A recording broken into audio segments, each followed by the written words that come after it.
Joining us now are Renee de Guzman, Senior Curator at the Oakland Museum, and artist Sadie Barnett. Thanks for coming on the show. Thanks for having us. All right, so there is a new exhibit. It's called All Power to the People, Black Panthers at 50. Tell me about that.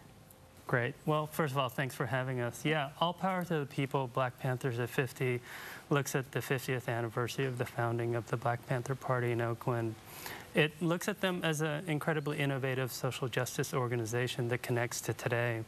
I have to say the show is wonderfully rich. It has art, history, music, film, photos, and some extremely rare materials. You can hear directly from folks who live the history, and visitors will be able to share their thoughts and feelings with others. I have to say it's only been up a week, and I couldn't be more pleased with how well it's been received. Thousands and thousands of people have come, an incredibly diverse audience, older people, younger people, and many, many families. So I think it's really proven to be a welcoming environment to learn and experience this compelling story that I believe has earned a place in American history. Well, it is. It's part of our history, right? Yeah, absolutely. We actually have some video showing some of the exhibits, so let's take a look. Consciously, we have to begin to organize our people. You got to say all power to the people. Yeah. All power to the people. We can do anything we want to do. All we got to do is get up. Get up. Oakland is where it happened. See why it matters. All power to the people. Black Panthers at 50. On view now at OMCA. Get tickets at museumca.org. Very powerful. Sadie, you are an artist, but you're also connected to the Black Panther Party because your father was the founder of the Compton chapter. Yes, that's right. So for the installation at Oakland Museum, I was invited to do a project that actually draws from my father's FBI file. So there's over 500 pages of the FBI surveilling my father during his time in the Black Panthers. And that's what I've used to create my art piece for the exhibition, which is made up of family photographs, drawings, and over 200 pages of this FBI file. And what are some of the things in that file? Well, it's very extensive. I mean, the FBI is interviewing every employer that my father's ever had. They interviewed his high school teachers, the little old lady next door to where he lived.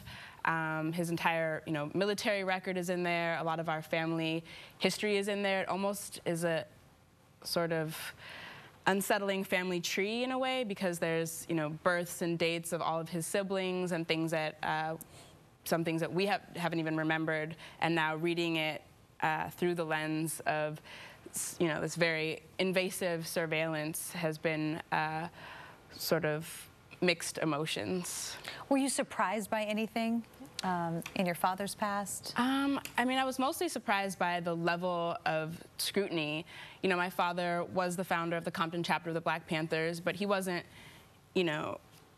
Huey Newton or one of the most well-known organizers. So I was very surprised how intense the surveillance was, and it just goes to show that that's the level of surveillance that was being, inflicted on all of the Black Panthers.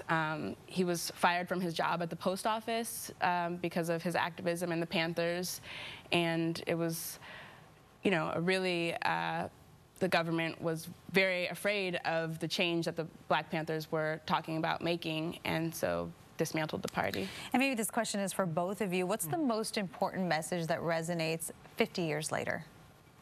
Absolutely. That's a great question, and that's exactly what we're trying to do. 50 years later, there's been a whole range of thoughts and feelings, and what we wanted to do is bring folks back to a number of things. First of all, why they organized as a political organization. They were trying to address certain conditions in society. The other message we wanted to talk about is how people like Sadie's father, Rodney, was part of this movement. Many people understand who Huey Newton is, Bobby Seale, and other famous folks like Elaine Brown, the leadership, but the Panthers were this bottoms-up organization made up of young people. The average age was 18, 19. a lot of women. 2/3 of the membership were women, and they had chapters all over the country and some parts of the world. So we wanted to talk about the popular history of the Panthers. Misconceptions about the Black Panther? Yeah, absolutely. Really quickly, we have to go pretty soon. Yeah, absolutely. I think the main misconception was they were simply